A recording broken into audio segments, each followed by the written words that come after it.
Hello everyone, welcome to the video solution of ANTS Full Length 7. Here we are with the solution of botany section.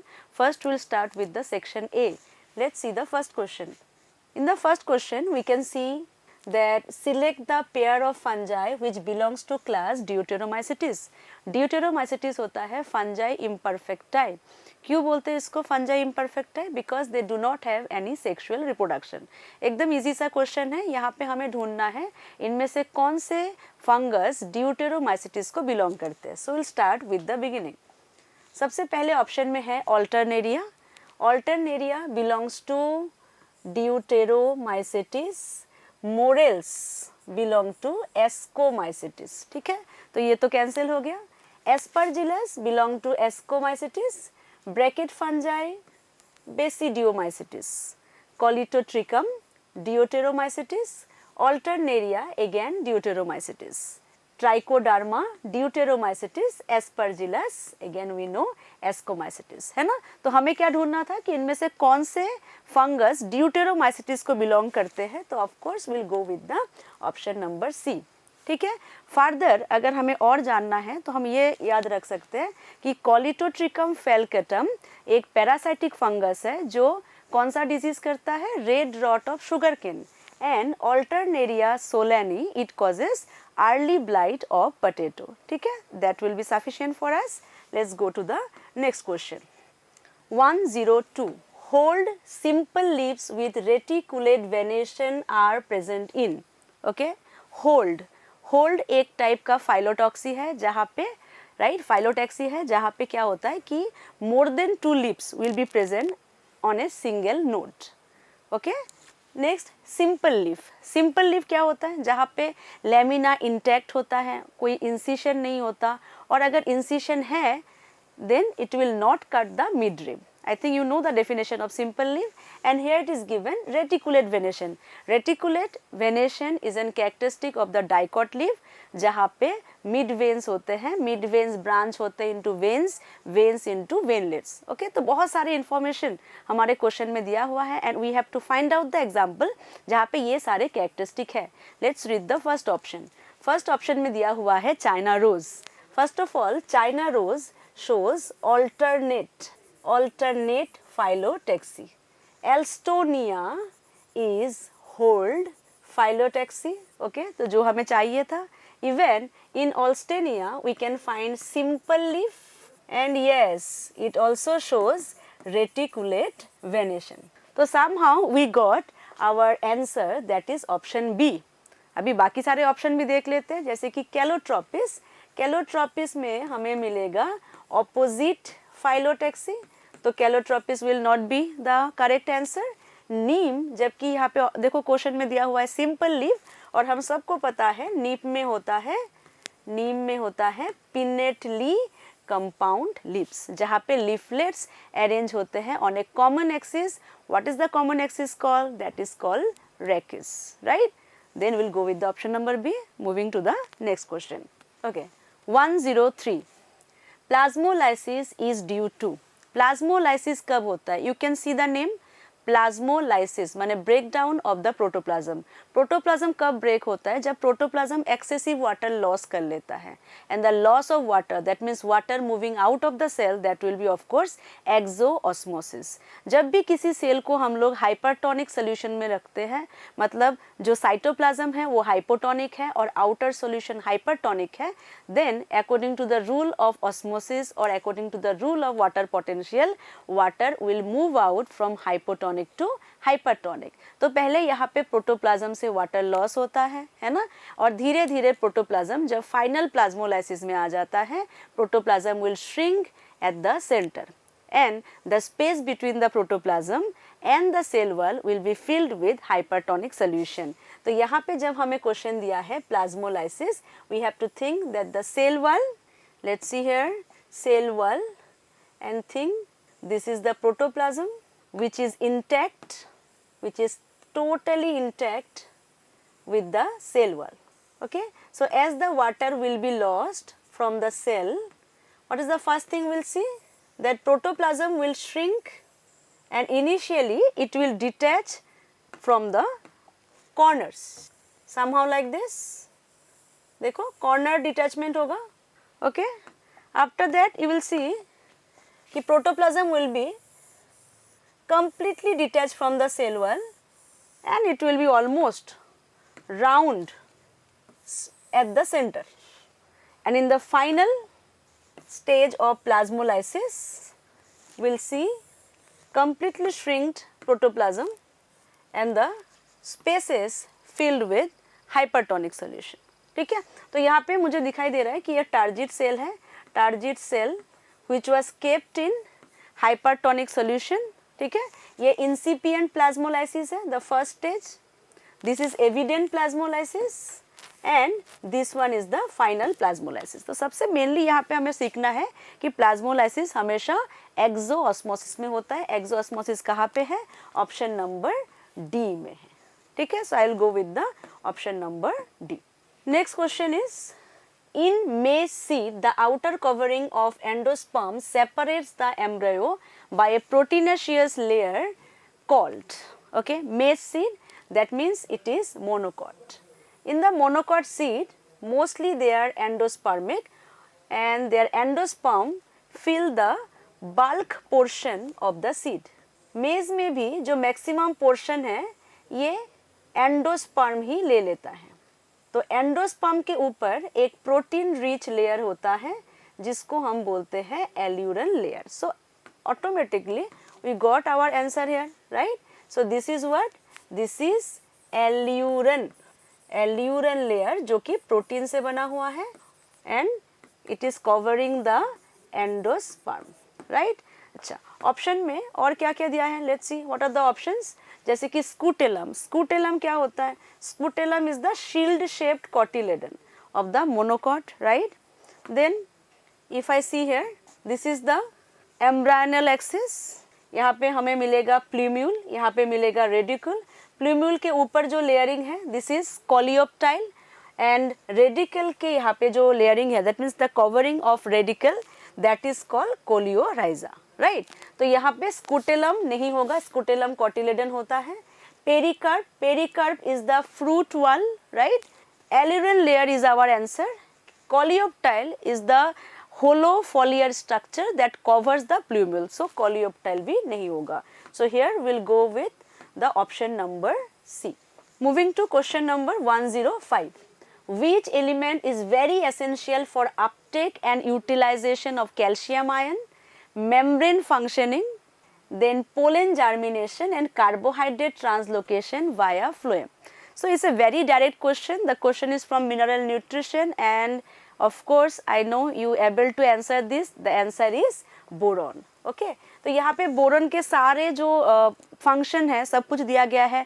Even you should know boron help in the cell elongation and cell differentiation also, right.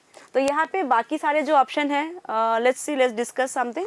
जैसे कि chloride जो है ये होता है osmotic balance में होता है, आयनिक बैलेंस में होता है along with potassium. Chloride along with manganese photolysis में यूज होता है। If I see magnesium, magnesium is used in DNA synthesis, RNA synthesis, ribosome structure, right? ये सारी चीज़ें हैं। Manganese, just now I told, photolysis in the non-cyclic photophosphorylation। तो यहाँ पे सारे जो elements है, okay, उनमें से boron show all these following characteristics, okay? Let's move to the next, okay? One assertion reason. First, in the assertion it is given Calvin pathway for sugar synthesis is same in C3 and C4 plants. Calvin pathway is actually C3 pathway where the first stable product is 3-phosphoglyceric acid, right? And this pathway was discovered by Melvin Calvin, so it is called Calvin pathway. In Calvin pathway हमारे पास 3 step होते हैं, carboxylation, reduction and regeneration. Reduction step में glucose बनता है, right. तो कोई भी plant हो जो फोटोसिंथेसिस कर रहा है उसको कैल्विन पाथवे करना पड़ता है क्योंकि कैल्विन पाथवे में ही ग्लूकोज बनता है। C3 प्लांट अपना फोटोसिंथेसिस मेसोफिल सेल में करता है, तो उसका लाइट रिएक्शन, डार्क रिएक्शन सब कुछ मेसोफिल सेल में होता है। अभी लाइट रिएक्शन से बनता है ऑक्सीजन, और डार्क रिएक्शन में माने केल्विन पाथवे में यूज होता है enzyme rubisco. So when Rubisco and oxygen are together in the same cell, then there is chance of photorespiration. Photorespiration is a harmful process. और C3 plant में photorespiration होता है. C4 plant does not want to have photorespiration, so it undergone an anatomical change. What is that change called? Kranz anatomy. Kranz anatomy के वजह से C4 plant में 2 cell use किया for photosynthesis.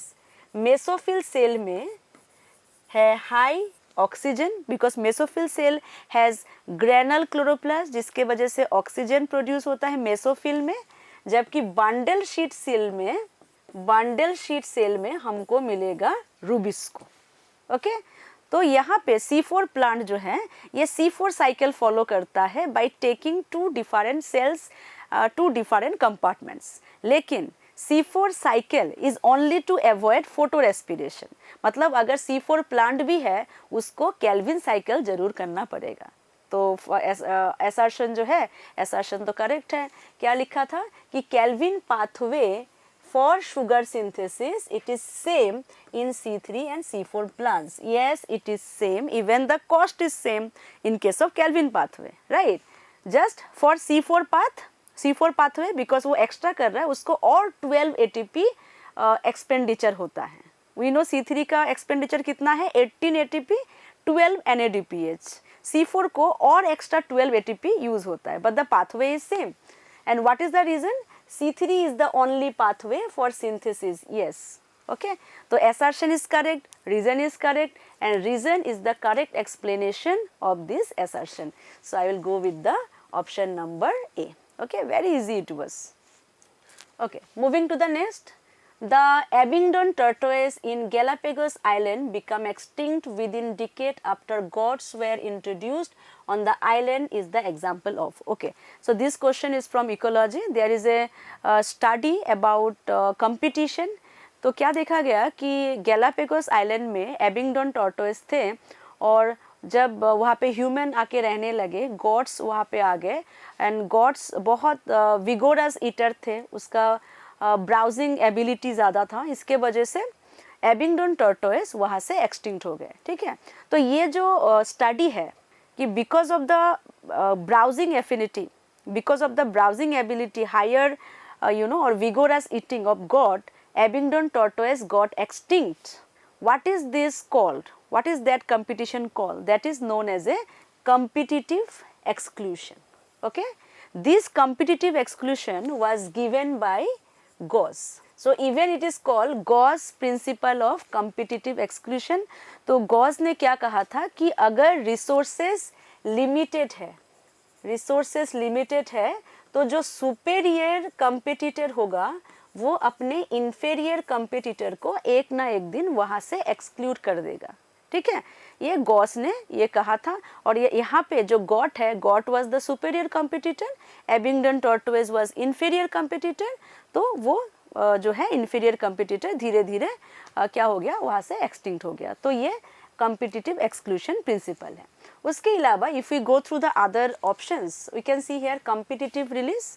Competitive release हमें ये बताता है कि अगर एक जगह में दो कॉम्पिटिटर है और सुपेरियर कॉम्पिटिटर वहाँ से चला जाए या उसको विड्रॉ कर दिया जाए तो इन्फेरियर कॉम्पिटिटर का डिस्ट्रीब्यूशन जो है वो बढ़ जाता है.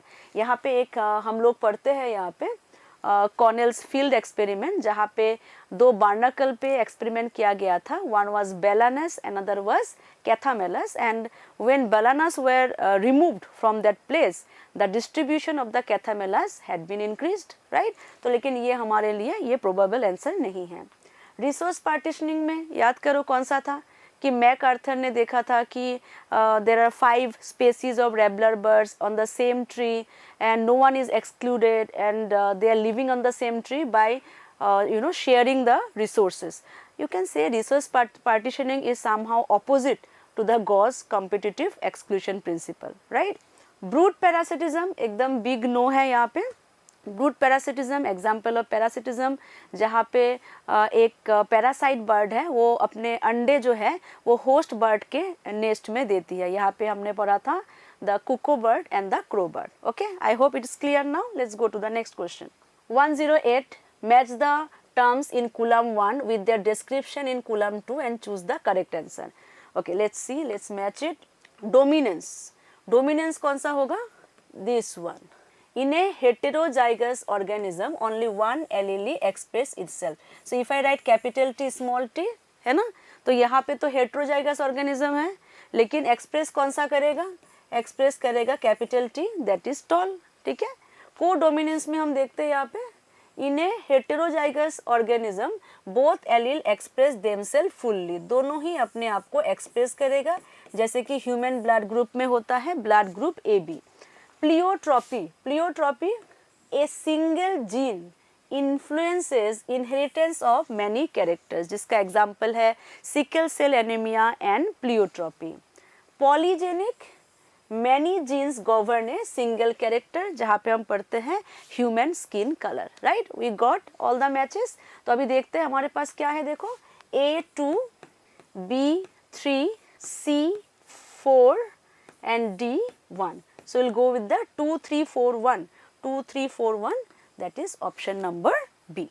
Moving to the next. 109. Identify A, B and C in the major pathway of anaerobic respiration shown below. ठीक है, यहाँ पे ऑप्शंस देख लेते हैं हम लोग। अच्छा, यहाँ पे जो हमें ये पार्ट दिखाई दे रहा है ना, glyceraldehyde 3-phosphate. So G3P changing into, we know it will first change into 1,3-bis-phosphoglyceric acid, then it will be 3-phosphoglyceric acid, है ना। तो इस रिएक्शन में क्या होता है, NAD+ होता है ना, और यहाँ पे जो G3P है सबस्ट्रेट है, वहाँ से 2 हाइड्रोजन लॉस होता है। Do remember, it is a dehydrogenation reaction. तो G3P 2 हाइड्रोजन लॉस करेगा, यहाँ पे ये बाइंड हो जाएगा दोनों, और क्या बन जाएगा, NADH+। राइट, तो यहाँ पे जो लिखा है ना, यहाँ पे जो है ना, तो हम एक काम करते हैं, हम लोग इसको ऐसे लिखते हैं, नहीं तो फिर और कन्फ्यूजन हो जाएंगे। यहाँ पे जिस तरीके से एरो दिया गया है, यहाँ पे क्या दिया था, A दिया था, मतलब यहाँ पे NAD+ है और क्या बन रहा है, NADH+। ठीक है, तो यहाँ पे जो A है ना, A क्या होगा, ऑफ कोर्स ये होगा NAD+ होगा। आगे देखते हैं यहाँ पे pyruvic acid, pyruvic acid to lactic acid, lactic acid fermentation, उसमें NADH+ यूटिलाइज होता है, मतलब यहाँ पे उल्टा होगा कि NADH+ विल बी यूटिलाइज्ड और यहाँ पे बनेगा NAD+ रिलीजिंग 2 हाइड्रोजन। ये 2 हाइड्रोजन जो है ये पायरुविक एसिड के साथ ऐड हो जाता है, कन्वर्टिंग इनटू लैक्टिक एसिड। अगर अल्कोहल फर्मेंटेशन भी देखें, यहाँ पे भी सेम है, जब पायरुविक एसिड इथानॉल बनाएगा तब भी सेम रिएक्शन होगा कि NADH+ will be utilised and convert into NAD+। तो मतलब यहाँ पे जो A है, A होगा NAD+, B and C will be NADH+, so we'll go with the which option, we'll go with the option number A। ठीक है, समझ में आ रहा है, क्योंकि ये ग्लाइकोलाइसिस है ना, ग्लाइकोलाइसिस में NAD+ यूज होता है और NADH+ प्रोड्यूस होता है, लेकिन फर्मेंटेशन में NADH+ यूज होता है। Yes, moving to the next. Okay, 110, identify the type of gametes shown in figure A, B and C respectively. तो डायग्राम में हमें दिखाई दे रहा है कि A जो है, यहाँ पे गैमेट्स में कोई डिफरेंशिएशन नहीं है, the gametes are same in size and shape and even at motility. तो ये हम लोग बोलेंगे ये आइसोगैमेट्स है। ठीक है, यहाँ पे मेल गैमेट, फीमेल गैमेट ये अलग अलग दिखाई दे रहा है, तो ऑफ कोर्स ये हेटेरोगैमेट और we can say an isogamy, और यहाँ पे भी हेटेरोगैमेट्स और we can say an isogametes. ठीक है, तो यहाँ पे हम ढूंढते हैं isogametes, heterogametes, heterogametes. I will go with the option C। Okay, now next time you can get some different questions also regarding what is this gamete, identify करो कि ये किसका gamete है। तो you should know this first gamete, it is from the green algae Cladophora, ठीक है, diagram भी सीख लो कि ये क्लेडोफोरा का है। नेक्स्ट जो हेटेरोगैमेट है ये किसका है, ये एक ब्राउन एल्गी का है जिसका नाम है Fucus, and whose gametes it is Homo sapiens, that is human. Okay, and that will complete the question. Okay, so this question is from growth chapter. Let's see, in the given diagram what does A and B indicate? First A diagram में हमें दिखाई दे रहा है कि अगर यहाँ पे एक सेल है और एक सेल डिवाइड होके दो सेल बन रहा है और दोनों ही सेल फिर से पार्टिसिपेट कर रहे हैं for the next division, that means 2 cell will divide and will become 4 cell. तो यहाँ पे ग्रोथ कैसा हो रहा है, 1 2 4 8 16, only cell division and there is no differentiation, both the cell taking part in growth, right? तो ये होगा जियोमेट्रिक ग्रोथ, इसीलिए जियोमेट्रिक ग्रोथ बहुत ज़्यादा फास्ट होता है। और जियोमेट्रिक ग्रोथ को जब हम लोग ग्राफ में प्लॉट करते हैं we get a sigmoid curve. Now if you see this one, यहाँ पे क्या होगा कि one cell if it divides it will form 2 cell, but one cell will undergo differentiation, okay, and each time only one cell will take part in division. एक time पे एक ही cell divide करेगा जबकि दूसरा सेल डिफरेंशिएट हो जाएगा। तो यहाँ पे भी देखो ये तो डिवाइड किया नहीं, ये जो है ये डिवाइड हो गया है, राइट? तो ये फिर से डिफरेंशिएट कर जाएगा। Again there is only one cell that is available for the next division. तो यहाँ पे ग्रोथ कैसे होगा, 1 2 3 4 5 लाइक दिस, इसीलिए इसको अरिथमेटिक ग्रोथ कर्व कहा जाता है and you will get a linear curve if you plot it in the graphical form. So here I will go with the option number C. You can see A geometric growth curve and B it is arithmetic growth. ठीक है, यहाँ पे mitosis meiosis तुमको पता ही है, mitosis तो growth में होता है, मियोसिस तो यहाँ पे एप्लीकेबल ही नहीं है, meiosis is not used for growth, this is wrong. And absolute growth, relative growth, absolute growth mainly हम लोग ग्रोथ रेट निकालने के लिए यूज़ करते हैं, that is increase in growth per unit time without any comparison, जबकि relative growth हम लोग यूज़ करते हैं growth per unit time but by comparing with the previous parameter, okay, and these are not applicable in this question, so we'll better go with the option number C. Okay, next let's see carnivora includes. Now to answer this question तुमको पता होना चाहिए कि Carnivora कौन सा category में आता है। जैसे हमने बात किया कैटेगरी का, there are 7 obligate category. You know what are the category?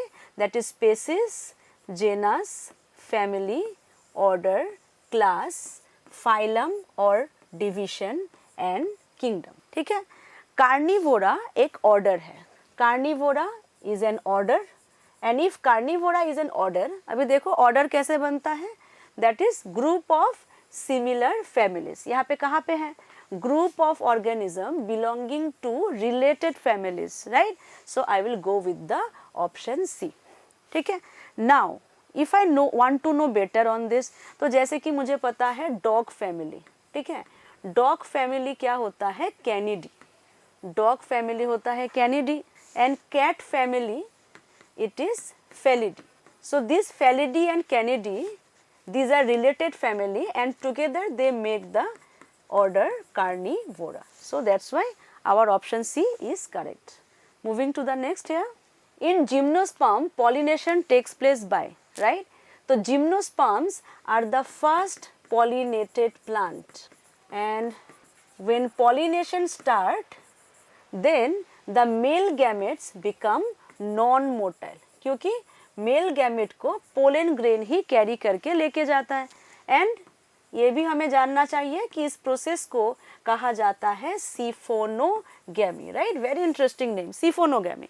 तो क्योंकि जिम्नोस्पर्म ने ही सबसे पहले पॉलिनेशन शुरू किया था और वो प्रिमिटिव टाइप बोल सकते हैं, जो पहला पहला पॉलिनेशन करेगा, उसके पास इतना वेराइटीज नहीं था।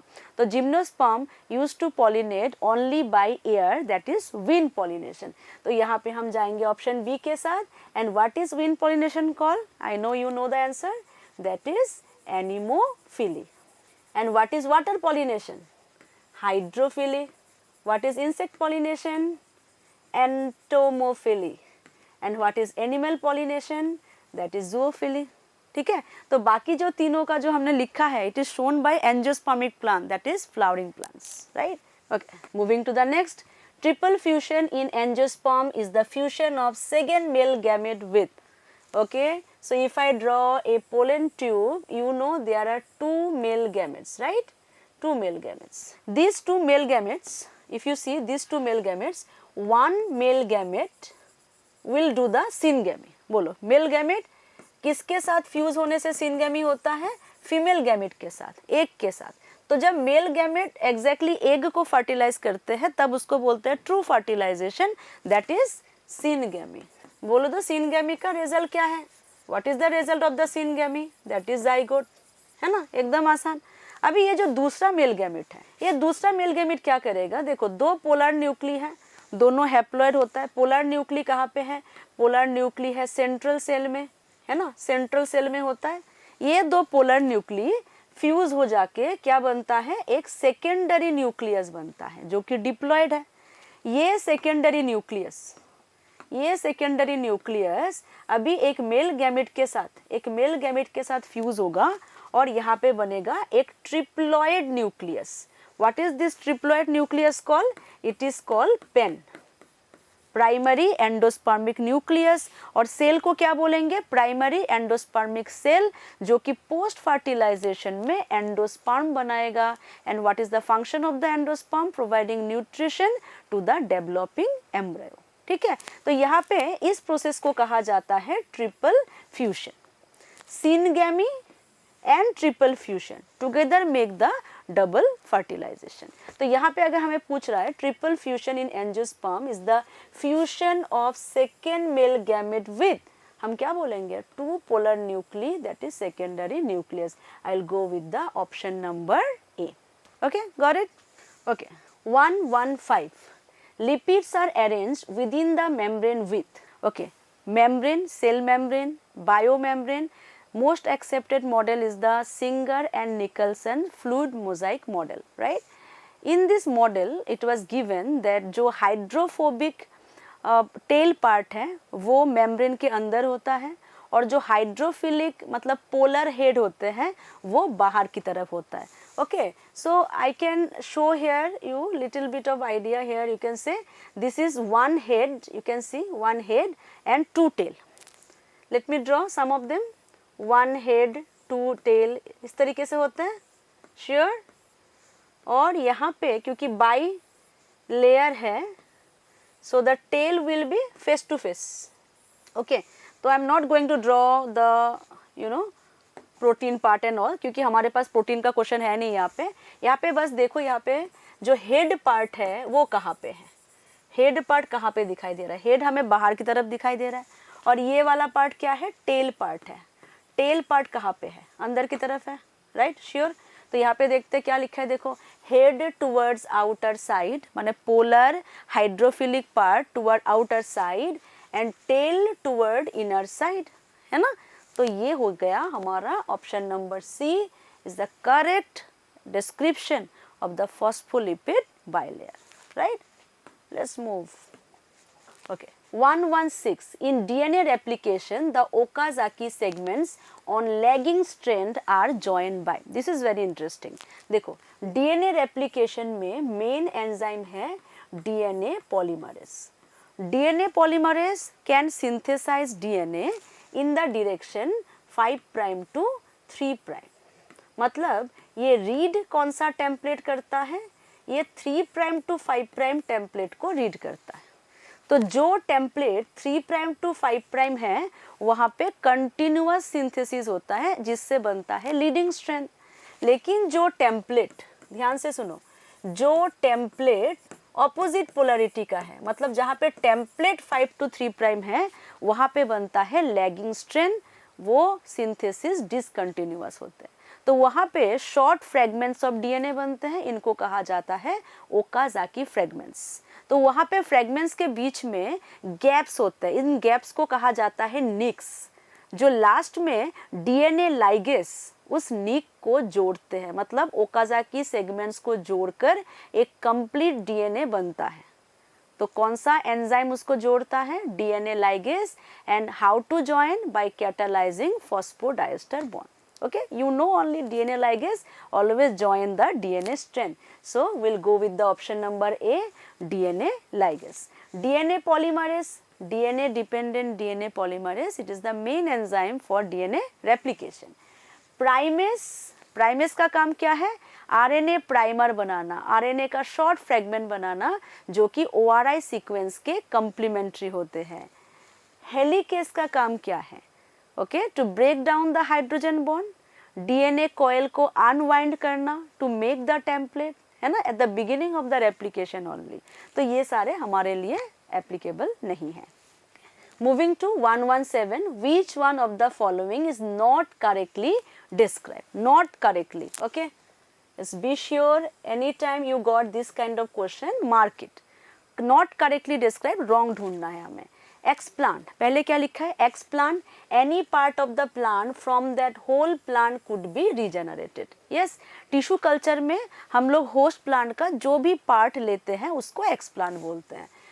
और इसमें क्या आता है? Totipotency capability and we can regenerate the entire plant. This is a correct answer. Atlas 66.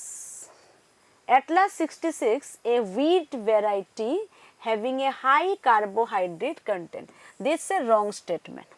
Atlas 66 biofortification का एक प्रोडक्ट है जो कि एक वीट वेराइटी है, लेकिन उसमें कार्बोहाइड्रेट का हाई कंटेंट नहीं होता, उसमें प्रोटीन का हाई कंटेंट होता है. राइट? एंड इवन एटलास 66 को as a donor plant use किया जाता है ताकि बाकी जो कल्टिवेटेड वीट वैरायटी है उसको भी हम इम्प्रूव कर सकते हैं. तो मतलब ये हमारा आंसर हो सकता है क्योंकि हमें ढूंढना है नॉट करेक्ट. राइट? फिर भी हम आगे का ऑप्शन पढ़ लेंगे. देखो, micro propagation is the method of producing thousands of plant, of course even thousands of clonal plants through tissue culture. Correct है. परवानी क्रांति is a variety of Abel Moschus esculentus, which is nothing but yes windy, have resistant to yellow mosaic virus. देखो ये भी सही answer है ना? मतलब सही आंसर है, मतलब हमें क्या ढूंढना है? Not correct. तो हम लोग किसके साथ जाएंगे? हम लोग जाएंगे with the option number B, Atlas 66, which is a wrong statement. Next one is 118. Who popularized the term biodiversity? Direct answer, Edward Wilson. Edward Wilson ने बायोडाइवर्सिटी को डिस्क्राइब किया था और उन्होंने कहा था कि बायोडाइवर्सिटी एक कंबाइंड डाइवर्सिटी है including all the levels of biological organisations. Okay, तो ये एडवर्ड विल्सन है. जबकि बाकी सारे लोग भी बहुत ज़्यादा पॉपुलर हैं, जैसे कि डेविड टिलमन, उन्होंने ग्रास प्लॉट पे एक्सपेरिमेंट किया था and according to Tilman higher is the diversity, higher will be the productivity. Okay, so this kind of question also very important. हो सकता है कि नीट में ये आ जाए कि टिलमन ने क्या किया था. अच्छा, और एक बार मैं बोल रही हूँ, ग्रास प्लॉट पे उनका एक्सपेरिमेंट था. Paul Ehrlich, he has given Ribet-Popper, right? He has given Ribet-Popper hypothesis. And Alexander von Humboldt, he has given the species area relationship. ठीक है, तो यहाँ पे जब हम लोग रिवाइज करेंगे ना, सारे जो है रिवाइज कर लेना. चलो 119. In dicot stem, cork cambium develops from. Okay, stem के बारे में बोला जा रहा है. कॉर्क कैम्बियम, कॉर्क कैम्बियम एक सेकेंडरी मेरिस्टेम है जो मैच्योर प्लांट में बनता है. ठीक है, कॉर्क कैम्बियम कब बनता है? जब वास्कुलर कैम्बियम बनता है. वास्कुलर कैम्बियम अपने इनसाइड जाइलेम बनाता है, दैट इज सेकेंडरी जाइलेम, जिनको हम वुड के नाम पे जानते हैं. और आउटर साइड क्या बनाता है? Secondary phloem. वास्कुलर कैम्बियम बनने के बाद, वास्कुलर कैम्बियम क्योंकि अंदर के साइड पे ज़्यादा एक्टिव है तो वुड फॉर्मेशन बहुत ज़्यादा होता है. एक तो वुड फॉर्मेशन ज़्यादा होता है और वुड परसिस्टेंट भी होता है, तो वुड आउटर टिश्यू को प्रेशराइज करता है. ये प्रेशर जब इंक्रीज हो जाता है, ये जितने भी एपिडर्मल टिश्यू है उनको रप्चर कर देता है. ठीक है, तो एपिडर्मल टिश्यू रप्चर हो जाने से there is a need to repair. जब रिपेयर के बारे में सोचेंगे तो रिपेयर में क्या चाहिए, new cells. And how to get the new cells, by cell division. और प्लांट बॉडी में सेल डिविजन कौन करता है, वो है meristem. So there is a high need of a secondary meristem and to fulfil that repairing need एक नया cambium बनता है, that is cork cambium. And which part makes the cork cambium, that is cortex. ठीक है, तो जब cortex में cork cambium बनता है, कॉर्क कैम्बियम अपने इनसाइड बनाएगा सेकेंडरी कॉर्टेक्स जो कि लिविंग पेरेन्काइमा सेल है, फंक्शन फॉर स्टोरेज। और outside it will make cork, cork is dead because its cell has suberin. ठीक है, तो कॉर्क कैम्बियम किससे बनता है, कॉर्टेक्स से बनता है। आई will go with option number D. Okay, question number 120 again A match the column, study the following list. Scutellum, scutellum is the single cotyledon of the monocot stem, so I will go with A3. Endosperm, it is pen, अभी हम लोग पढ़ रहे थे ना, pen, that is primary endospermic nucleus. Perisperm, perisperm is nucellus. तो nucellus is the tissue of the ovule.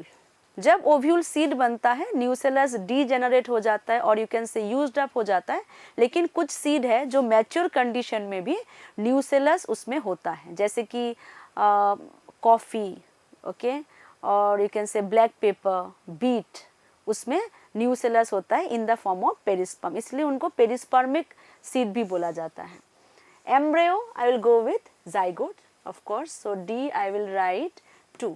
यहाँ पे इंट्यूगमेंट्स का कोई मैच नहीं है, अगर दिया जाता तो इंट्यूगमेंट्स में क्या देते, जैसे कि seed coat, we know angiosperm में ओव्यूल बाइटेक्मिक होता है, there are 2 integuments, outer integument, inner integument. Outer integument will form testa, inner integument will form tegmen. तो यहाँ पे तो ऑप्शन है ही नहीं, so better I will go with this 3-1-4-2, 3-3-1-4-2, right? Right, 3-1-4-2. Okay, I'll go with option number B. Okay, 1-1. All the following are seral communities during hydrax succession except. So when you are talking about ecological succession, इसका मतलब होता है change in species structure in a ecological community over the time. ठीक है, हाइड्रैक succession, ऐसा succession जो पानी से शुरू हो, मतलब succession starting from a wet place, hydrarch succession. उसमें जो पायोनियर होता है दैट इज फाइटोप्लैंक्टन। पायोनियर माने what is pioneer, the first community. ठीक है, the first community that start the succession. और क्लाइमेक्स होता है ट्री। पायोनियर और क्लाइमेक्स के बीच में जो भी इंटरमीडिएट स्पेसीज है या इंटरमीडिएट कम्युनिटी है, इनको कहा जाता है सेरल कम्युनिटी। तो यहाँ पे पूछा है कि कौन सा सेरल कम्युनिटी नहीं है, तो ऑफ कोर्स क्या होगा, phytoplankton, that is option number D, क्योंकि फाइटोप्लैंक्टन पायोनियर कम्युनिटी है, it is not intermediate community. Okay, so you have to go through the hydrarch succession. अगर तुम देखोगे तो क्या मिलेगा तुमको, फाइटोप्लैंक्टन, उसके बाद क्या आता है, submerged, then submerged free floating, reed swamp जो कि एम्फीबियन स्टेज है, then marsh meadow grass stage, फिर आता है scrub and finally the tree. ठीक है, so go through this. 122, a lateral branch with short internodes and each node bearing a rosette of leaves and a tuft of root is found in. Very easy question from morphology chapter. Entire definition is given and you know the definition is for offset. Offset, it is a subaerial stem modification जहाँ पे ये बहुत ज़्यादा similar है with runner. Even offset को कहा जाता है रनर ऑफ एक्वेटिक प्लांट्स, लेकिन डिफरेंस ये है कि रनर से ये छोटा होता है, it is only 1 internode long. Okay, हर एक नोड में एक एक प्लांट होता है, तो इसीलिए लिखा है कि each node is having what rosette of leaves माने लीव्स आर सर्कुलरली अरेंज और नीचे हमें क्या दिखेगा, बंडल ऑफ रूट्स। ऑफसेट का एग्जाम्पल है पिस्टिया एंड इकॉर्निया। तो यहाँ पे ऑप्शन सी में I can see Pistia is there, so I will go with option C. Banana, pineapple, chrysanthemum, these are example of sucker. Sucker भी एक तरीके का सब एरियल स्टेम मॉडिफिकेशन है। और भी है जैसे कि स्टोलन हम पढ़ते हैं, मिंट और जैस्मिन, रनर हम पढ़ते हैं, grass, strawberry, right. So go through this particular portion of the stem modification.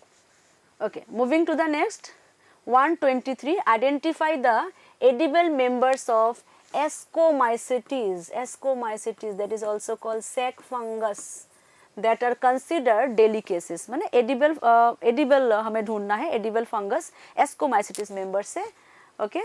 तो यहाँ पे very famous morels and truffles, morels and truffles, ठीक है। बाकी ऑप्शन देख लेते हैं। देखो एगेरिकस है, एगेरिकस भी एडिबल है, एगेरिकस कम्पेस्ट्रिस, लेकिन वो बेसिडियोमाइसिटिस में आता है। पुक्सेनिया, पुक्सेनिया तो एडिबल ही नहीं है। By the way Puccinia comes under basidiomycetes. पूरा नाम क्या है, Puccinia graminis tritici that causes rust disease of wheat. Puff ball basidiomycetes है, एगेरिकस अभी हमने कहा basidiomycetes. Again puff ball mushroom Basidiomycetes. Okay, so we'll go with option number B, edible mushrooms. So we'll go with the option number B, that is edible Ascomycetes fungus. Which of the following statement is incorrect for bryophytes? Bryophytes, they play important role in plant succession. Yes, along with lichen, bryophyte भी एक pioneer species है। Bryophyte has the ability to colonize at a particular place. Okay? Even after lichen, किसका place माना जाता है, Bryophyte का। तो Bryophyte का ecological role है in terms of succession. So option A is correct. Sex organs are multicellular and not even multicellular. Sex organs are jacketed. ठीक है, तो ये जो B option है ये भी correct है। Amphibians of plant kingdom, yes, because bryophytes को consider किया जाता है the first land plant on this earth. लेकिन though it is found in land, right, but it is still dependent on water for its sexual reproduction. तो इसीलिए इसको कहा जाता है amphibians of the plant kingdom. Option D, main plant body is sporophyte which produce spore. This is a wrong statement. हमें ढूंढना ही है wrong statement. Bryophyte में मेन प्लांट बॉडी होता है गैमेटोफाइट। उसमें 3 पार्ट्स होते हैं, rhizoid, cauloid, phylloid. That is root like structure, stem like structure, leaf like structure, right. और ब्रायोफाइट में गैमेटोफाइट के ऊपर होता है sporophyte.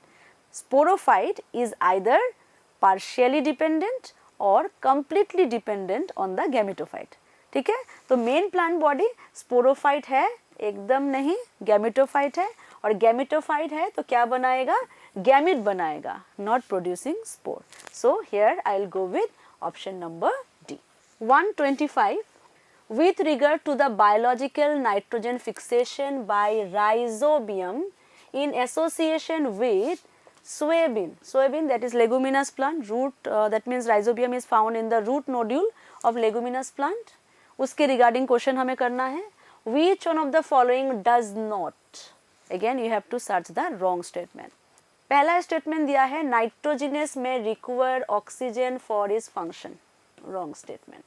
Nitrogenous is molybdenum iron protein, correct. Leg hemoglobin is a pink colored pigment that is produced by the leguminous plant. It is known as the scavenger of oxygen, correct. Nitrogenous helps to convert nitrogen gas into 2 molecules of ammonia, that is also correct. Let's discuss the first option. तो first option में अगर हम देखें, अच्छा let's see यहाँ पे reaction देख लो. This is the reaction of nitrogen fixation.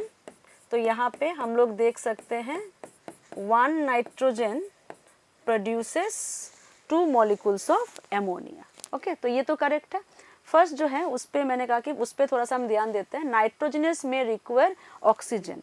Nitrogenous can not work in presence of oxygen. इसका मतलब है ऑक्सीजन असल में एक इनहिबिटर है नाइट्रोजनस एंजाइम का, और इस इनहिबिटर से बचने के लिए leguminous plant leg haemoglobin produce करता है. लेग हीमोग्लोबिन ऑक्सीजन को बाइंड करके रखता है ताकि नाइट्रोजनस फंक्शन कर सके, नाइट्रोजन फिक्सेशन हो सके. Okay, so of course will go with option number ए. ये रॉन्ग स्टेटमेंट है. Okay, 1 to 6 Morgan's experimental organism was. Morgan gave the linkage theory and the experimental organism was fruit fly, which is Drosophila melanogaster. So I got my answer option number A. Other than that, if you see option number B में है Musca domestica, ये house fly है. Mirabilis jalapa, that is also known as 4 o'clock plant. Okay, and Trypanosoma gambians, you know, it is a protozoa, flagellated protozoa that cause African sleeping sickness. तो of course ये सारे हमारे wrong statement है, right? Then also it is all of these are in our syllabus. तो हमेशा जब question paper हो जाए, एक बार रिजल्ट मिल जाए, क्वेश्चन पेपर को as a study material use करो और बाकी सारे जो ऑप्शन है उसको भी थोरोली चेक करो ताकि पूरा चैप्टर जो है रिवाइज हो जाए. We don't have time here, है ना. Let's see 1 to 7 again an assertion reason question. Chlorella and Spirulina. Chlorella एक ग्रीन एल्गे है, राइट. It is green unicellular algae. Spirulina is a cyanobacteria, that is a blue green algae, and both of them come under SCP, that is single cell protein. Even chlorella is called as a space food. तो यहाँ पे chlorella and spirulina are used as food supplements by space travelers. Is it correct? Is it correct? Yes. These are multicellular algae. Is it correct? No. Chlorella eukaryotic है, unicellular है. Spirulina unicellular है, prokaryote है. That means both of them are unicellular. So reason become wrong. Will go with the option number C. assertion is true but reason is false. Okay, question number 1 to 8. Select the correct statement. Correct statement. Uracil is present in RNA at the place of guanine. Is it guanine? Is it guanine? No, it is thymine, right? क्योंकि DNA और RNA में adenine, guanine, cytosine ये common है, जबकि RNA में uracil होता है और DNA में थाइमिन होता है. ठीक है, तो ये रॉन्ग स्टेटमेंट है. हमें ढूंढना क्या है? हमें तो करेक्ट ढूंढना है ना. नेक्स्ट देखते हैं. In the backbone of DNA nitrogenous bases project outside. Okay, अगर मैं यहाँ पे देखूँ, ये शुगर है, सोचो शुगर है और इसके साथ एडेनाइन है और यहाँ पे है फॉस्फेट. ये हो गया एक nucleotide. And here is another sugar. Here I will right guanine and here is another phosphate.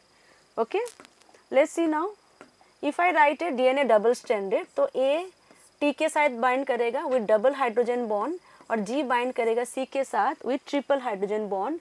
यहाँ पे भी हम लोग शुगर ड्रॉ कर देते हैं. ये फॉस्फेट हो गया और यहाँ पे भी शुगर है, तो ये फॉस्फेट है. ओके, तो यहाँ पे ये सब्सिक्वेंट जो न्यूक्लियोटाइड है वो किससे बाइंड होगा? With the phosphodiester bond. Yes और no? This is the phosphodiester bond. तो यहाँ पे हम देख सकते हैं ये नाइट्रोजन बेस है. And where what is the position of the nitrogen base? That is inside, not outer side. तो यहाँ पे लिखा है project outside. That is a wrong statement. See the number C. DNA is always coiled in left-handed fashion. That is a wrong statement. Most of the DNA is right-handed. Okay? तो जो mainly हम लोग DNA double helix पढ़ते हैं वो B DNA होता है. B DNA specially it is right-handed. So I will not go with the option number C.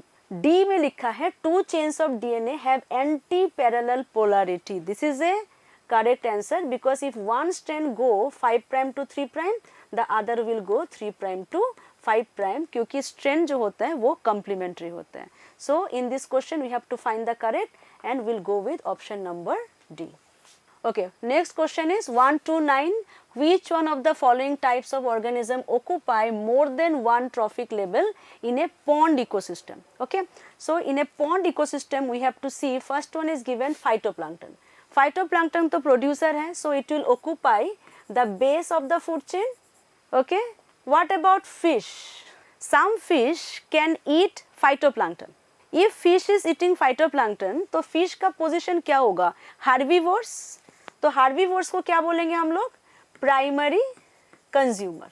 ठीक है, ध्यान से इस क्वेश्चन को करना है. फिश अगर फाइटोप्लैंक्टन या प्लांट प्रोडक्ट खा रहा है उसको हम क्या बोलेंगे? Primary consumer. अभी कुछ फिश है जो इंसेक्ट को खा रहा है, मतलब सोचो हार्बीवोर्स को खा रहा है, तो उसका पोजीशन क्या हो जाएगा? उसका पोजीशन हो जाएगा secondary consumer. Then there are some larger fish जो स्मॉल फिश को खाते हैं, तो उनका पोजीशन क्या हो जाएगा? Tertiary consumer. Are you understanding here? जब मैंने कहा प्राइमरी कंज्यूमर हो सकता है तो ये हार्बीवोर उसका ट्रॉफिक लेवल है, सेकेंडरी कंज्यूमर है माने प्राइमरी कार्निवोर है, एंड टर्शियरी कंज्यूमर है, that means it is playing the role of secondary carnivore. So actually we got our answer कि कौन सा यहाँ पे ऐसा है जो एक से ज़्यादा ट्रॉफिक लेवल पे स्टे कर सकता है. I can go with fish. Okay, let's see the other option. Zooplankton. Zooplankton will feed on phytoplankton only. तो इसका आंसर हो जाएगा कि they are primary consumer. So they are primary consumer only. जबकि frog जो है it will go with the secondary consumer. तो इसमें confusion मत होना, फूड चेन बहुत ही easy सा क्वेश्चन है. सेकेंडरी कंज्यूमर को क्या बोलेंगे? It is the primary carnivore. समझ में आ रहा है? तो यहाँ पे हम ऑप्शन नंबर बी के साथ जाएंगे, more than one trophic level. Let's move. Okay, the length of mitochondria in plant cell. Okay, mitochondria the powerhouse of the cell. This is a very direct question from the cell chapter. You have to remember the length and even in the diameter. So if I tell length of mitochondria, mitochondria is sausage shaped, right? और इसका length होता है 1 to 4.1 micrometer. ठीक है, और साथ ही साथ diameter भी सीख लो. डायमीटर कितना होता है? 0.2 to 1 micrometre with a average of 0.5 micrometre. तो इस क्वेश्चन में कुछ करना ही नहीं है. You have to memorise the memorise the values here and just put it in the answer. Okay, 131. In Jan Ingenhousz experiment, the bubbles are formed around the green parts of the aquatic plant. Jan Ingenhousz is credited to discover the essentiality of sunlight for photosynthesis.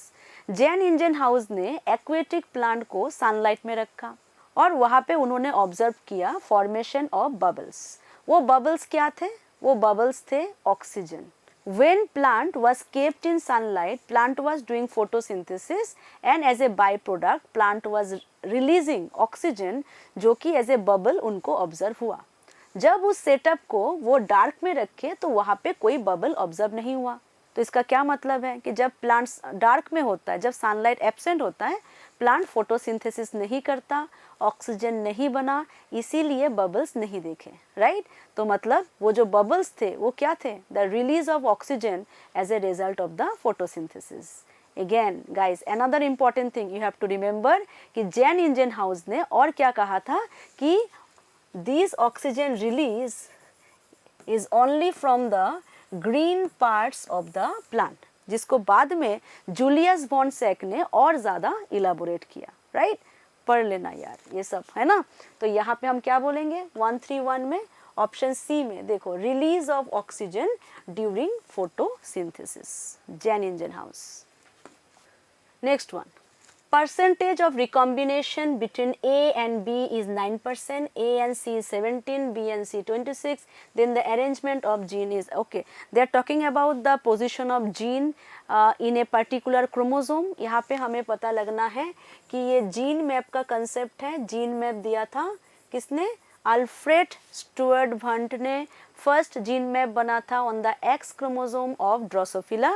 And according to gene map 1% recombination is equal to 1 map unit. Right. तो यहाँ पे जो हमें दिया हुआ है okay A B, right. तो अगर मैं ऐसे लिखूँ बी ए और B, what is the distance, that is 9 mu। देखो 9% है मतलब 9 मैप यूनिट।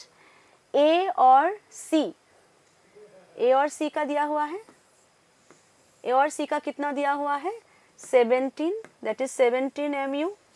जबकि बी टू सी कितना दिया हुआ है 26 mu।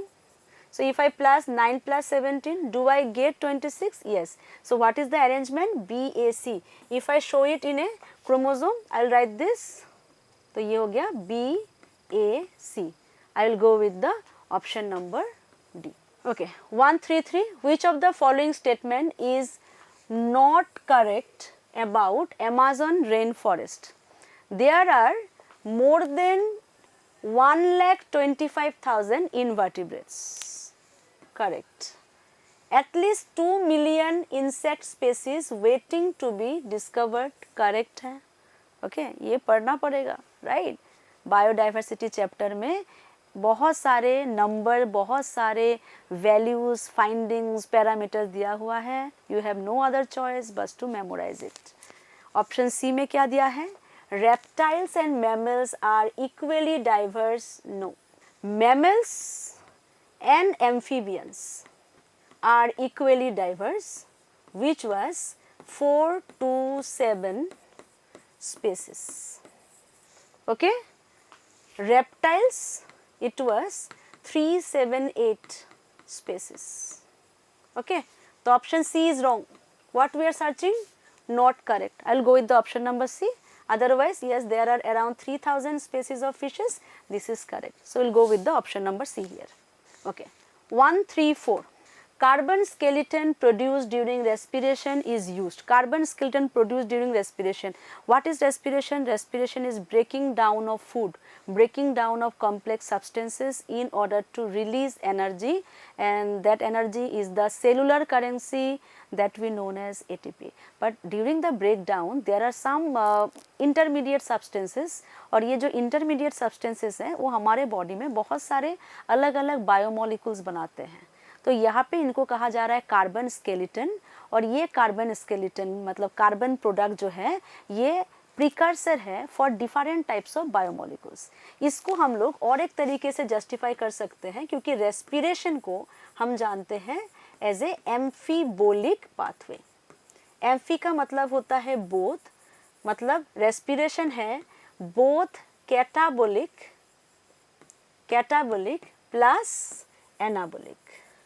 So when food is broken down and energy is released mainly, और कोई रॉ मटेरियल भी बन रहा है इंटरमीडिएट वे में, उसको हम कैटाबोलिक बोल रहे हैं कि ब्रेक डाउन करके एनर्जी रिलीज हो रहा है, ब्रेक डाउन करके रॉ मटेरियल बन रहा है. ठीक है. एनाबोलिक क्या है? वही सारे रॉ मटेरियल जब वापस कोई बायोमोलिक्यूल बना देता है उसको क्या बोलेंगे हम लोग? एनाबोलिक. तो यहाँ पे catabolism, better I will tell energy production, and anabolism में ये सारे प्रिकर्सर आगे जाके बायोसिंथेसिस कर रहे हैं. किसका? Different types of biomolecules. For example protein बना सकते हैं, फैट बना सकते हैं, है ना. तो यहाँ पे हम किसके साथ जाएंगे? देखो ऑप्शन नंबर बी एकदम डायरेक्ट आंसर है. एनसीईआरटी का लाइन है कि it is A precursor for biosynthesis of the other molecules. Got it? Okay. 135. Which of these statements are true about solute potential? Solute potential, which is also called osmotic potential. Okay. First दिया हुआ है solute potential is always negative. It is a correct statement. Solute potential हमेशा negative होता है. More the solute molecule, more negative is the solute potential. अच्छा, यहाँ पे एक चीज़ हम समझते हैं कि अगर प्योर वाटर है, प्योर वाटर, दैट मीन्स इसमें कोई भी सल्यूट नहीं है, no solute. When there is no solute in between the water molecules, कोई रेस्ट्रिक्शन नहीं है, तो वाटर मॉलिक्यूल का जो मोबिलिटी होगा, मूवमेंट होगा, वो मैक्सिमम होगा. And water potential is the movement of the water. तो जहाँ पे रेस्ट्रिक्शन जीरो है, restriction in the movement of the water molecule is 0, then what will be the water potential here? It will be 0. और क्योंकि salute नहीं है, salute 0 है, तो यहाँ पे सल्यूट पोटेंशियल भी क्या होगा? 0. लेकिन जैसे ही हम लोगों ने सल्यूट ऐड कर दिया, इफ वी ऐड सल्यूट, जैसे ही सल्यूट आ गया, यहाँ पे वाटर पोटेंशियल 0 से तो कम हो जाएगा ना. 0 क्या है? 0 तो मैक्सिमम वैल्यू है, 0 से 0 मैक्सिमम है. सल्यूट डालने से रेस्ट्रिक्शन आ गया, मूवमेंट कम हो गया, तो वाटर पोटेंशियल का वैल्यू क्या हो जाएगा? माइनस. तो सल्यूट पोटेंशियल का भी वैल्यू क्या हो जाएगा? माइनस हो जाएगा. तो जितना हम लोग सल्यूट ऐड करते रहेंगे, सल्यूट पोटेंशियल का वैल्यू और ज़्यादा माइनस होता रहेगा. तो मतलब this option is also correct कि more the solute molecules, more negative is the solute potential. Water potential is equal to solute potential at all conditions. Is it always at all conditions? No. Let's see. The formula of water potential is solute potential plus pressure potential. ठीक है? तो यहाँ पे अगर pressure potential 0 हो जाए, negligible हो जाए, तब इस पार्ट को हम लोग हटा दे सकते हैं. तब देखो क्या हो जाता है कि water potential equal to solute potential. तो कब ऐसा होगा? ये होगा एटमॉस्फेरिक प्रेशर में. तो एटमॉस्फेरिक प्रेशर में ये रिलेशन करेक्ट है, लेकिन यहाँ पे क्या गलती कर दिया? क्या लिखा है? All conditions. So it is a wrong statement. Next, more the solute molecules lower is the solute potential. It is also correct. देखो यहाँ पे हमने क्या कहा था कि more the solute more negative. More में negative means lower is the solute potential. That means it is also correct. हमें करेक्ट ढूंढना है ना. यस, करेक्ट ढूंढना है. हम बोलेंगे 1, 2 and 4. Sorry, yeah, 1, 2. Yes, 1, 2 and 4. So I'll go with the 1, 2 and 4. Okay, now section A is done. Moving to the section B. Okay, let's see how much you have scored in section B. First question. Any mineral ion concentration in tissues that reduces the dry weight of tissues by about dash is considered toxic. It's a very beautiful question from mineral nutrition. Okay, किसी भी element को हम toxic कब बोलते हैं? कि जिसके वजह से टिश्यू का ड्राई वेट 10% रिड्यूस हो जाए. तो हमारा आंसर क्या होगा? 10%. ओके, और टॉक्सिसिटी में एक इम्पॉर्टेंट क्वेश्चन पढ़ लेना, वो है मैंगनीज टॉक्सिसिटी. मैंगनीज टॉक्सिसिटी के symptoms and what happen when manganese become toxic, what are the other elements that become deficient. Okay, so इसको पढ़ लेना. असर्शन रीजन क्वेश्चन है, ध्यान से करेंगे हम लोग.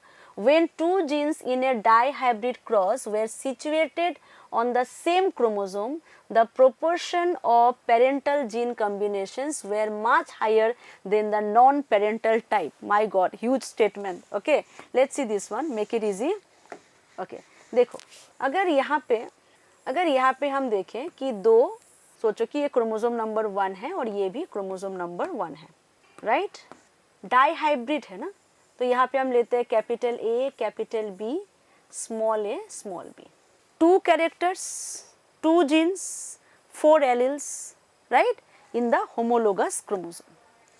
तो यहाँ पे क्या बोला गया है कि यहाँ पे ज़्यादा चांसेस क्या है? पेरेंटल कॉम्बिनेशन होगा compare to the new combination that is recombination. अगर दो कैरेक्टर है, 2 जीन है सेम क्रोमोसोम में है ना, A और B सेम क्रोमोसोम में है, तो उनके बीच में एक फिजिकल एसोसिएशन होता है. क्योंकि वो पेरेंट्स में एक साथ थे, उनका टेंडेंसी होगा कि वो आगे गैमिट में भी एक साथ ही जाए.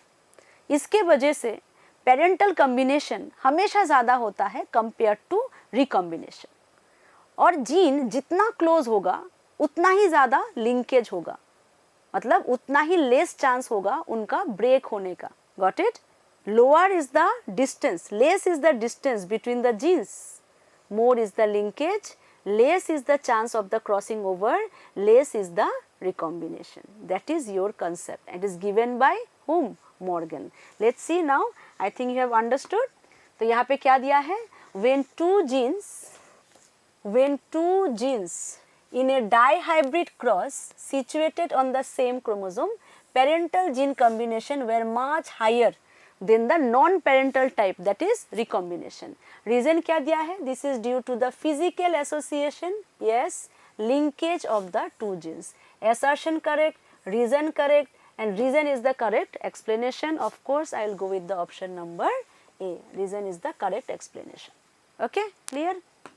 Okay. 138. The search for previously unknown compounds in organism that have never been used in traditional medicine is known as, it's a definition of bioprospecting. I will go with the option number B. You should even know what is biopiracy. Biopiracy क्या होता है?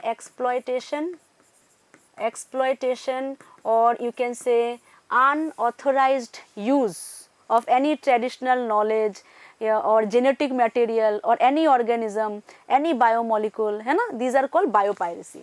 If you see molecular farming क्या होता है कि कोई भी organism को हम लोग use करते हैं for pharmaceutical use. You can say GMO या recombinant DNA टेक्नोलॉजी के थ्रू कोई भी organism को हम pharmaceutical product में use करते हैं, तब उसको बोलते हैं molecular farming. Bioremediation, remember it is for environmental pollution. कोई भी लिविंग ऑर्गेनिज्म को जब हम लोग यूज़ करते हैं फॉर कंज्यूमिंग और for breaking down any kind of environmental pollutants को ब्रेक करने के लिए यूज़ करते हैं, तब उसको कहा जाता है bio remediation. Got it?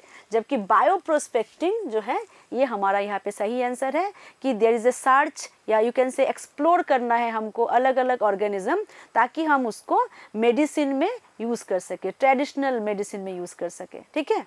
139. Segregation of Mendelian factors AA, dominant and recessive allele given, occurs during. Mendelian factors, that means these are the alleles of same gene, and alleles of same gene, they are found where? They are found in the homologous chromosome. So if I write here capital A, that means here it will be small a. Think like this, है ना? Let's imagine like this. So ये लोग कब separate होते हैं? Homologous chromosome कब separate होता है?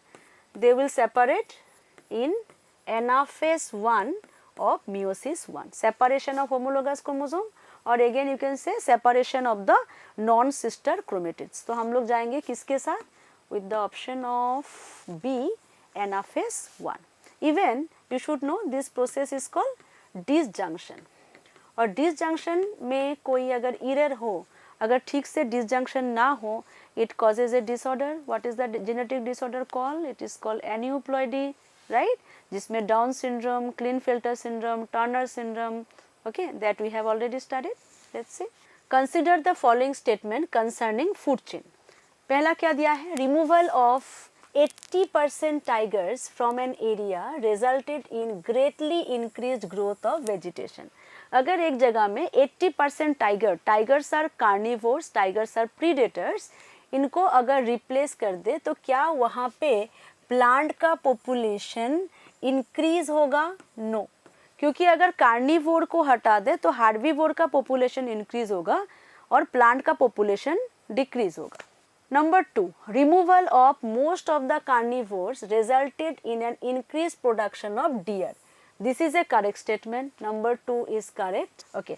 Option 3 में क्या लिखा है? The length of food chain is generally limited to 3 to 4 trophic levels due to energy loss. It is because of the 10% energy rule. We know when one trophic level to the other trophic level energy transfer, only 10% of energy is transferred. However, the remaining energy is lost. Okay. So अगर ये trophic level ज़्यादा हो जाए, जैसे कि यहाँ पे लिखा है कि 2 to 8 ट्रॉफिक लेवल हो जाए, तो जो लोग लास्ट में बैठे हुए हैं, मतलब जो लोग हायर ट्रॉफिक लेवल पे हैं, उनको एनर्जी ही नहीं मिलेगा. तो एक पॉसिबल ही नहीं है कि एक फूड चेन में 8 ट्रॉफिक लेवल हो. मतलब ये जो 4 स्टेटमेंट है वो गलत है. तो यहाँ पे हमें ढूंढना क्या है? हमें ढूंढना है करेक्ट, राइट? कौन सा करेक्ट है? 2 and 3. So we'll go with the option number A. If the NADH H+ produced during glycolysis does not participate in terminal oxidation of ETS, then the number of ATP molecule lost will be. NADH H+ glycolysis में कितना NADH बनता है total glycolysis में? 2 NADH H+. Remember Okay, the reaction was glyceraldehyde 3-phosphate converting into glyceraldehyde 3-phosphate converting into 1,3-bis-phosphoglyceric acid. In this reaction, there is a dehydrogenation, 2 hydrogen is out. This 2 hydrogen is accepted by NAD plus forming NADH H plus, right? Now if I see this, यहाँ पे 2 molecule होता है G3P का and it will form 2 molecules of 1,3-bis-phosphoglyceric acid. तो यहाँ पे NADH भी कितना बनेगा? 2 molecules. Do you understand? तो अगर 2 NADH molecule है, एक NADH molecule it is considered equivalent to 3 ATP. So it will be 2 3s are how much? 6 ATP. तो ये NADH क्योंकि इनडायरेक्ट एनर्जी है, it is a reducing substance, it can not be use like ATP, तो उसको ETS में participate करना है, उसको इलेक्ट्रॉन ETS में देना है जो कि माइटोकॉन्ड्रिया में है. That is only known as what? The terminal oxidation, है ना. यहाँ पे जो टर्मिनल ऑक्सीडेशन है it is the ETS, right. Most commonly it is called oxidative phosphorylation.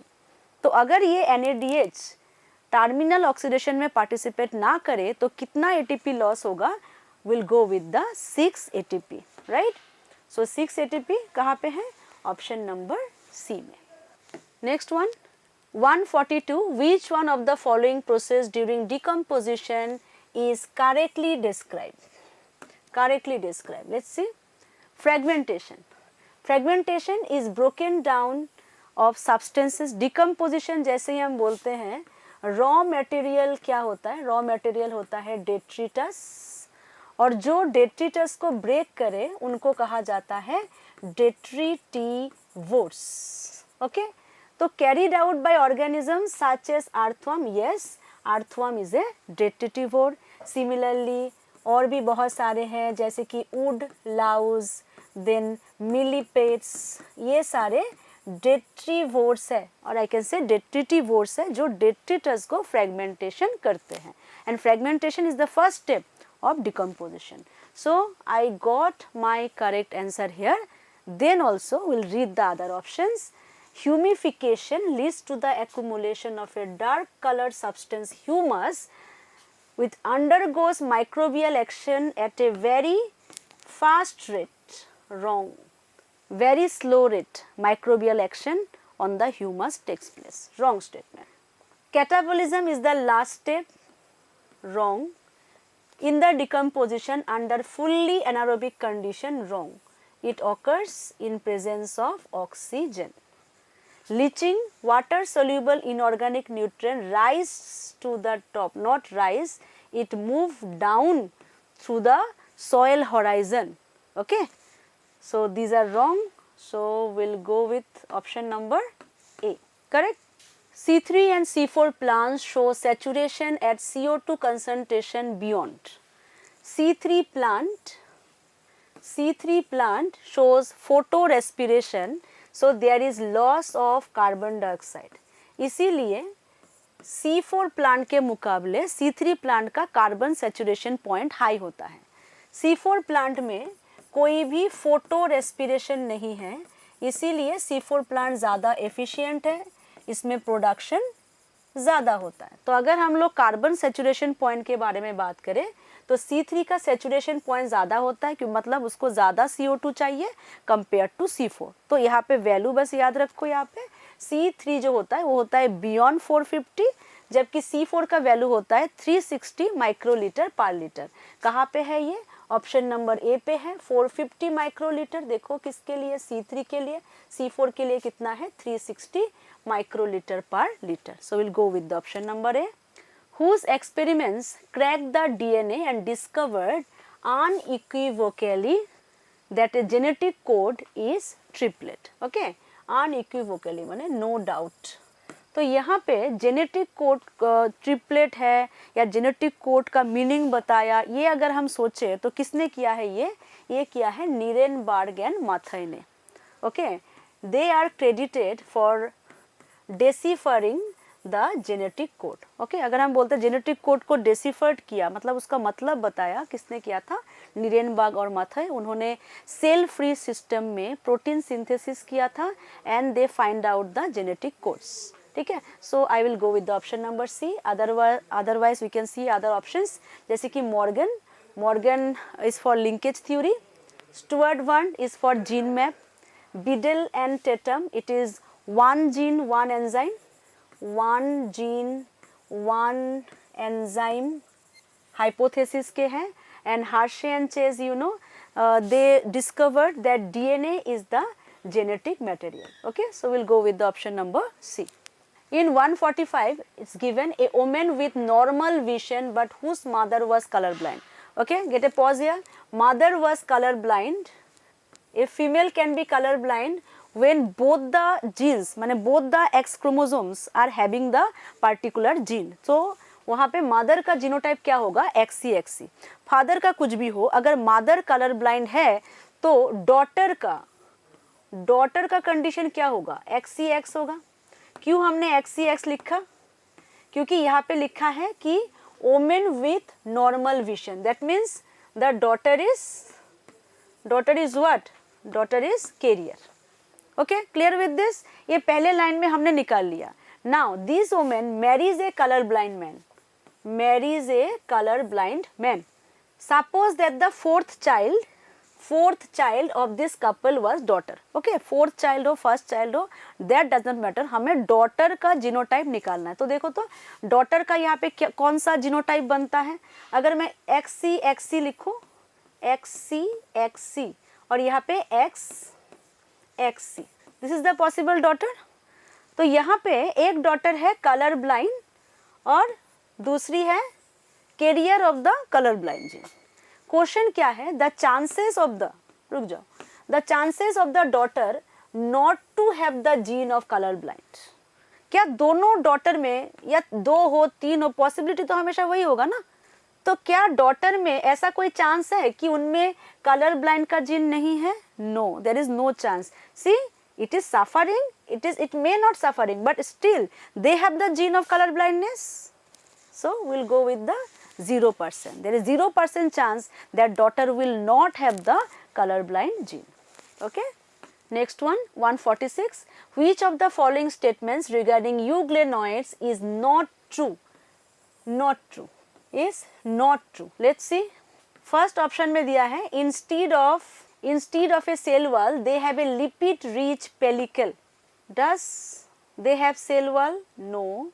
Does they have pellicle? Yes. But is the pellicle is lipid rich? No. The pellicle is made of protein. It is protein rich, right?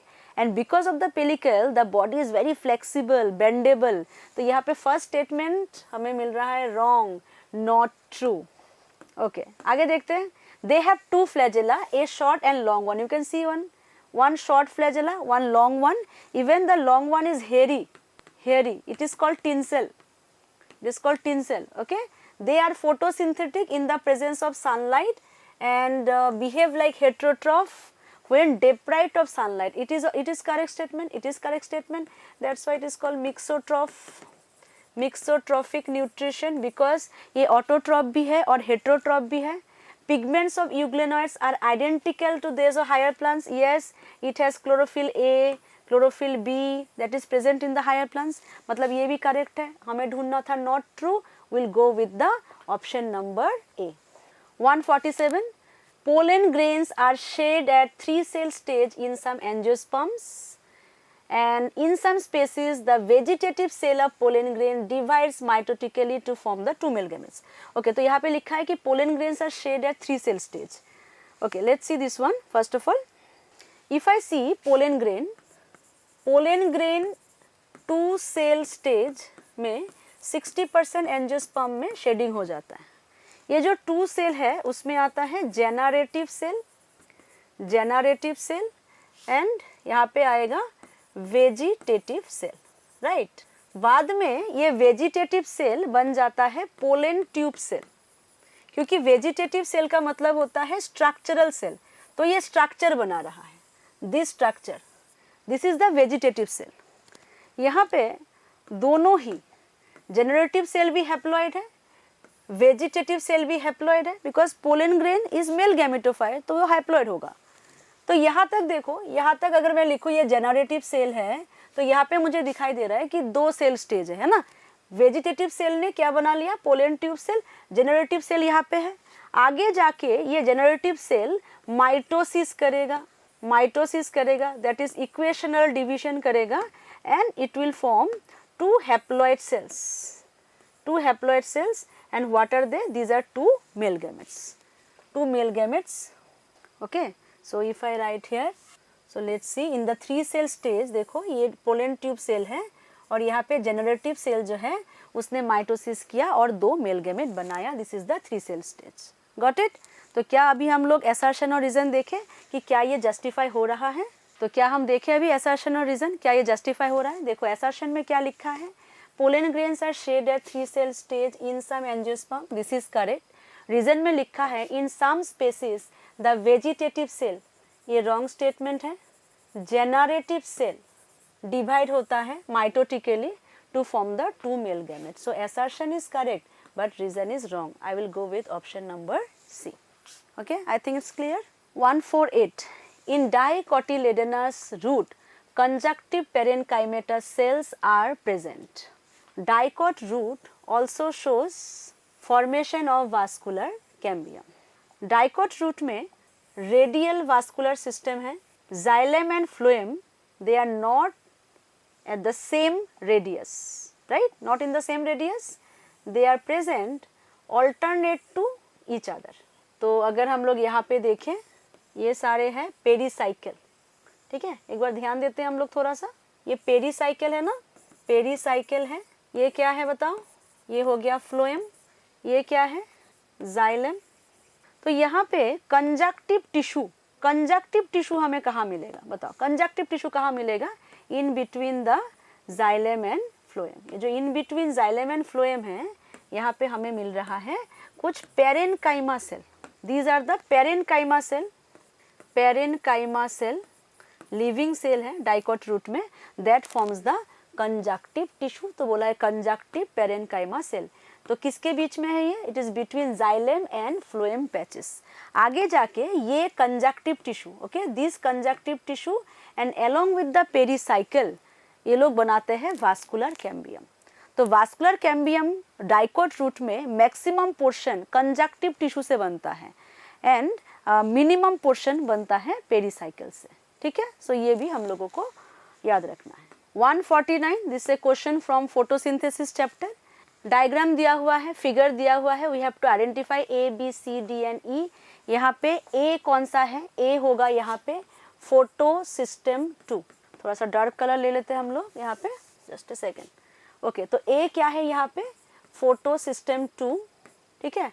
और you know it is associated with photolysis, यहाँ पे photolysis हो रहा है, oxygen release हो रहा है। सी क्या होगा? It is cytochrome B6F that is acting as a pump, जो हाइड्रोजन को पंप करता है from stroma to lumen. You can see from stroma to lumen hydrogen is pumped inside, that is from low concentration to high concentration. B is PS1 जिसके साथ NADP plus है ना associated है, NADPH बन रहा है स्ट्रोमा में।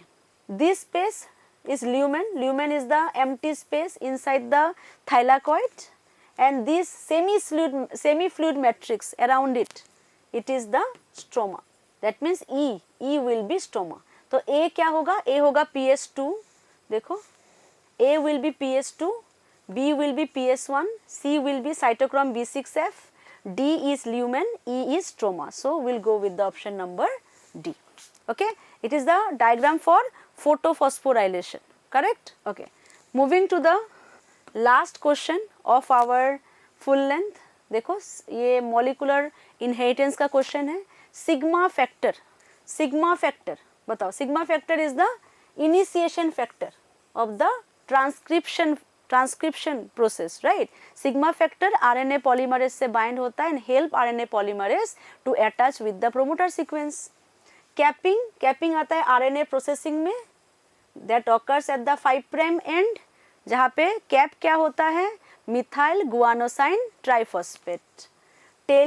Telling occurs at the 3' and, जहाँ पे 3' साइड पे ऐड होता है पॉलीएडिनाइलेट residues.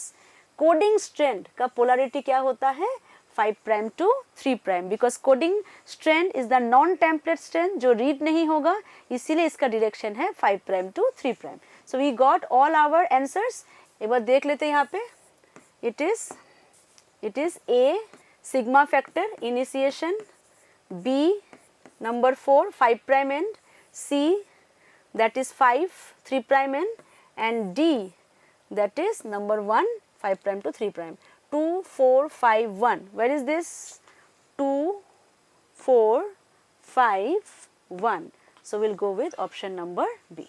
Okay, so here we are done with our video solution for this ANTS. I hope everything went well, and this is the last one, last time, and you have to speed up your revision, and best of luck for your NEET exam. Thank you.